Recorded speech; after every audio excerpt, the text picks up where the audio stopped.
ఓం మహాగణాధిపతయే నమః. ఓం గురుభ్యో నమః. ఓం శ్రీమాత్రే నమః. అరుణాం కరుణాతరంగితాక్షీం ధృతపాశాంకుశపుష్పబాణచాపాం అనిమాదిభిరావృతాం మయూకైః అహమిత్యేవ విభావయే భవానీం. శ్రీమాత్రే నమః. ప్రేక్షకులకి ఆ లలితాంబిక అమ్మవారి యొక్క అనుగ్రహం పరిపూర్ణంగా కలగాలని మనస్ఫూర్తి కోరుకుంటూ మనం ఈరోజు అసలు ఏ రాశి వారికి వాస్తుపరంగా ఎటువంటి విషయాల్లో జాగ్రత్త తీసుకోవాలి. కాకపోతే చాలామంది తెలియక ఈ రాశి ఈ నక్షత్రం అయితే ఈ డైరెక్షన్లో ఉండాలేమో అనుకుంటారు. అది అసలు ఆ డైరెక్షన్ రాశి నక్షత్రాన్ని బట్టి డిసైడ్ చేయకూడదు. కాకపోతే దశను బట్టి మీకుండే గ్రహం ఏ మహాదశ నడుస్తుందో అది ఎలా ఉందో దాన్ని బట్టి కూడా మనకి గృహంలో ఆ సంబంధించిన దిశల వల్ల కొంత ఇబ్బంది పడుతూ ఉంటాం. దాని గురించి ఇప్పుడు మనం పూర్తి ఇన్ఫర్మేషన్ తెలుసుకుందాం. అయితే ఈ విషయాలు చెప్తుంది నేనైనప్పటికీ కూడా చెప్పిస్తుంది సాక్షాత్ లలిత అమ్మవారికి భావిస్తూ ఒక్కొక్కటిగా తెలుసుకుందాం. కన్యవారు కనుక చూసుకున్నట్లయితే కన్యా రాశిలో ఉండేటువంటి నక్షత్రాలు ఉత్తర ఫాల్గుని 2, 3, 4 పాదాలు, హస్తా నక్షత్రము, చిత్తా 1, 2 పాదాలు ఉంటుంది. ఉత్తర ఫాల్గుని నక్షత్రం వారు కూడా ఇది సింహరాశిలో వచ్చినా కన్యా రాశిలో వచ్చినా మీరు ప్రధానంగా తీసుకోవాల్సిన జాగ్రత్త గృహవాస్తులో మీరు తూర్పు భాగము. తూర్పు మీకు పేరు ప్రఖ్యాతలని, సోషల్ కమ్యూనికేషన్స్ని, ఇంట్లో ఉండే వాళ్ళ సఖ్యతను కూడా ఇచ్చేటువంటి స్థలం కాబట్టి అక్కడ మీకు తెలియకుండానే సహజంగా రవి నక్షత్రం అన్నప్పుడు కొంచెం ఆత్మాభిమానం ఎక్కువగా ఉంటుంది. అలా ఉంటుంది కావున మీరు ఖచ్చితంగా తూర్పు భాగం కూడా క్లియర్గా ఉంటేనే అనవసరమైన గొడవలు ఇటువంటివి ఏవి జరగకుండా కుటుంబ సభ్యులతో కావచ్చు, సోషల్గా కావచ్చు అది కంట్రోల్ అవుతుంది. లేనట్లయితే అది పాడైతే అది మీ యొక్క మనసు మీద ప్రభావం చూపితే దాని ఎఫెక్ట్ ఇస్తూ ఉంటుంది. ఇక అదేవిధంగా ఈ హస్తా నక్షత్ర జాతకులకి చంద్రుడు అధిపతి, చంద్రుడు వాయువ్యానికి కారకుడు కాబట్టి చంద్ర సంబంధించిన దోషం లేకుండా చూసుకోండి. అంటే చాలామంది ఇల్లు కట్టేటప్పుడు వాయువ్యం పెరగడం తరగడం జరుగుతుంది, సెట్ చేసుకోవాలి. రెండవ విషయం ఏంటంటే వాయువ్యంలో వాష్రూమ్స్ ఉండకూడదు, మరియు వాయువ్యంలో కాస్త హైట్ ఎక్కువ ఉన్నా సరే దోషమే. నైరుతి సమానంగా ఉండాలి, నైరుతి కొంత ఉండొచ్చు కానీ వాయువ్యం కానీ ఈశాన్యం కానీ ఆగ్నేయం కానీ హైట్ అనేటువంటిది ఎక్కువగా ఉండకూడదు, గుర్తుపెట్టుకోండి. అదేవిధంగా చిత్తా నక్షత్ర జాతకులు చిత్తా 1, 2 పాదాల వారు కనుక చూసుకున్నట్లయితే ప్రధానంగా ఇక్కడ మీరు ఈ చూసుకున్నట్లయితే దక్షిణ భాగాన్ని ప్రధానంగా చూసుకోవాలి. మరియు సహజంగానే చిత్తా 1, 2 పాదాల వారికి వాగ్దాడి ఎక్కువగా ఉంటూ ఉంటుంది. కుజుడు కనుక మరింత ఎక్కువగా పెరిగాడు లేనట్లయితే మనకు తెలియకుండానే కుజుడు ఉండేటువంటి ప్రదేశంలో తెలియక నేను మొన్న ఒక ఇంటికి వెళ్ళినప్పుడు గొయ్యి తవ్వారు తెలియక దక్షిణంలో. అలా గొయ్యిలు తవ్వడం, అక్కడ వాటర్ పెట్టడం అనేటువంటిది వాళ్ళ కెరియర్ మీద అనవసరంగా కొంత బ్యాక్ పెయిన్స్ రావడము, దెబ్బలు తగలడము, సడన్గా గొడవలు జరగడం లాంటివి ఎక్కువగా ఇస్తూ ఉంటుంది. ఇక మీరు నిత్యము చేయవలసిన దేవత ఆరాధన కూడా ఈ యొక్క రాశివారు ఏదైనా గృహం తీసుకునేటప్పుడు కూడా ప్రధానంగా ఈశాన్య దోషం లేకుండా చూసుకోవాలి ఈ యొక్క కన్యారాశి వారు. మరియు మీరు ఎక్కువగా వెంకటేశ్వర స్వామి యొక్క ఆరాధన చేసుకోవడం మంచిది. చాలామంది వాస్తు అంటే కూల్చేసేయాలి, విరగొట్టాలి, పగలగొట్టాలనుకుంటారు. అసలు అలా కానే కాదు. నేను స్టెప్ బై స్టెప్గా చెప్తాను అసలు వాస్తు చూసుకునే విధానం ఏంటనేది. పాయింట్ నెంబర్ 1, మీరు ఎప్పుడైనా సరే వాస్తు చూసుకోవాలి అంటే మంచి వాస్తు ఇంట్లోకి వెళ్ళాలంటే ఫస్ట్ మీ పేరులో ఉండే మొదటి అక్షరాన్ని తీసుకొని దాన్ని వర్గు అంటారు. అంటే మీ పేరు ఆ నుంచి అమహ మధ్యలో ఉంటే మీకు తూర్పు కానీ దక్షిణం కానీ ఉత్తరం కానీ పనిచేస్తుంది, లేదా వాయువ్యం పనిచేస్తుంది, కానీ పడమర లేదా ఈశాన్యం పనిచేయదు. ఇలా కావర్గు, చావర్గు, టావర్గు అని ఇలా ఉంటాయి. అయితే ఇక్కడ మీరు పేరులో ఉండే మొదటక్షరంతో పాటు మీ యొక్క జాతక చక్రంలో రాహుకేతువులు ఎక్కడున్నారు, ఎగ్జాల్టెడ్ ప్లానెట్స్ అంటే ఉచ్చస్థితిలో ఉండే గ్రహాలు ఏ రాశుల్లో ఉన్నాయి దాన్ని బట్టి కూడా డైరెక్షన్ ఎంచుకోవాలి. ఈ రెండు కలుపుకొని. ఇది పాయింట్ నెంబర్ 1.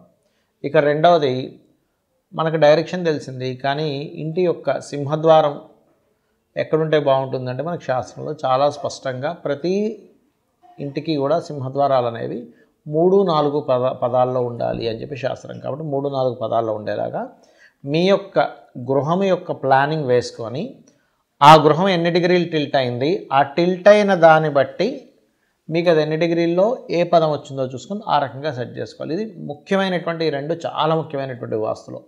ఇక మూడో ముఖ్యమైనటువంటి అంశం ఏమిటి అంటే గృహంలో మనం వస్తువులు ఎక్కడెక్కడ పెట్టుకుంటున్నామని కూడా చాలా ముఖ్యమైనటువంటిది. గాలి వెలుతురు, బేసిక్ లెవెల్ గాలి వెలుతురు. ఎందుకంటే చాలామంది గాలి వెలుతురుంటే చాలండి అదే వాస్తు అంటారు. నేనేమంటానంటే రోడ్డు మీద చెట్టు కింద పడుకుని ఉంటాడు మనిషి, ఇల్లు లేకుండా. మరి వాడుకున్నంత గాలి వెలుతురు ఎవరికీ ఉండదు. మరి వాడు చాలా అసలు అంటే వాడికి అన్ని సంపదలు అన్నీ వచ్చేయాలి కదా. కేవలం గాలి వెలుతురు మాత్రమే వాస్తు కాదు, కేవలం గాలి వెలుతురే బాగుంటే సరిపోతుందని అనుకుంటే విశ్వకర్మ ప్రకాశిక కానీ అనేకమైన గ్రంథాల్లో అన్ని శ్లోకాలు, అన్ని క్యాలిక్యులేషన్స్, పద విభజన, అదేవిధంగా మనకి ఏ దేవతలు ఎక్కడ ఉంటారు, 9 గ్రహాలు 8 దిక్కులు ఎలా ఉంటాయి, అష్టదిక్పాలకులు ఏంటి, వాళ్ళు ఇచ్చేటువంటి ఫలితాలు ఏంటి, ఇవన్నీ కూడా చెప్పరు.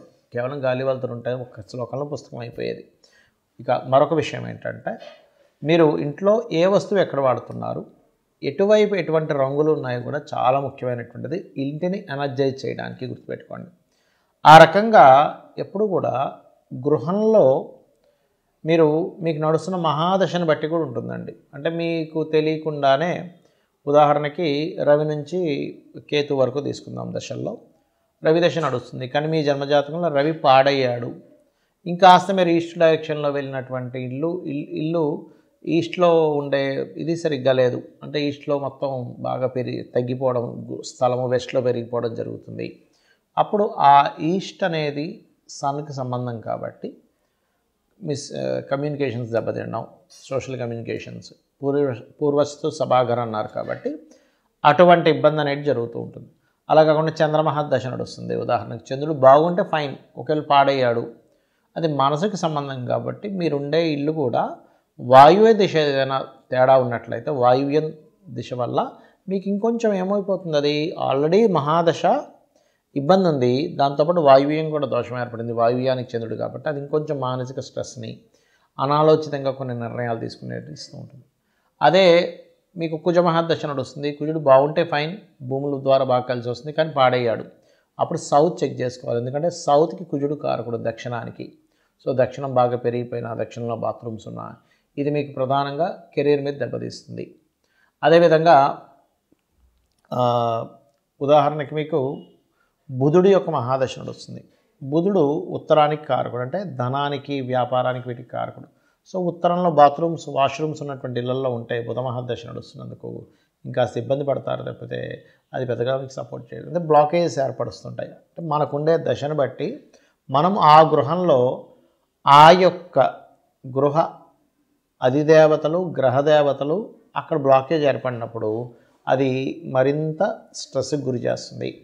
అదేవిధంగా గురు మహర్దశ నడుస్తుంది, అప్పుడు ఈశాన్యం అనేటువంటిది చాలా కీన్గా ఉండాలి. ఎందుకంటే ఈశాన్యంలో బరువులు పెట్టేసి ఈశాన్యం కట్ అయిపోయి ఈశాన్యంలో బాత్రూమ్స్ ఉంటే ఏమవుతుందంటే అనాలోచితమైన నిర్ణయాలు, అనవసరంగా ఏవేవో పూజలు, అంటే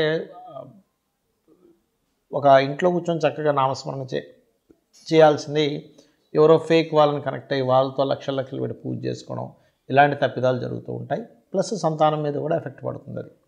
అలాగే శుక్రుడు ఆగ్నేయం, అంటే ఆగ్నేయ దిశ కనుక పాడైతే శుక్ర సంబంధించిన దిశలు బాగాలేవు. అంటే మీ ఇంట్లో ఉదాహరణకి ఆగ్నేయం తగ్గింది లేదా విపరీతంగా పెరిగింది, శుక్రదశ నడుస్తూ శుక్రుడు బాగోలేడు, అది ఇబ్బందిని ఇస్తుంది. అలాగే మరొక విషయం ఏంటంటే ఆగ్నేయం తర్వాత చూసుకోవాల్సింది ప్రధానంగా ఇక్కడ శుక్ర మహాదశ తర్వాత శని దశ తీసుకుందాం. శని అంటే పడమర కారకుడు కాబట్టి వెస్ట్ విపరీతంగా పెరిగింది, లేదా వెస్ట్ సెంటర్లోనే బాత్రూమ్స్ పెట్టారు, అది దోషాన్ని ఇస్తుంది. అలాంటప్పుడు ఏమవుతుందంటే మీరు లైఫ్లో ఏదైతే బెనిఫిట్ పొందాలో బెనిఫిట్స్ పొందలేకపోతుంటారు. రాహుకేతువులు తీసుకుంటే రాహు అయితేనేమో నైరుతిని చూసుకోవాలి, నైరుతి దిశ బాగుందో లేదో, రాహు మహాదశ నడిచేటప్పుడు కేతు అయితే ఈశాన్యం. ఈ రకంగా మన మహాదశలకి మన జన్మజాతకంలో 4th లార్డ్ ఎలా ఉన్నాడో అనే దాన్ని బట్టి ప్రధానంగా చూసుకుంటూ ఇంట్లో ఎంతసేపు కూడా అంటే ఒకటే గుర్తుపెట్టుకోండి, చిన్న చిన్న వస్తువుల మార్పు కూడా మనం అబ్జర్వ్ చేస్తుండాలి, దానివల్ల కూడా దాని ప్రభావం ఉంటుంది.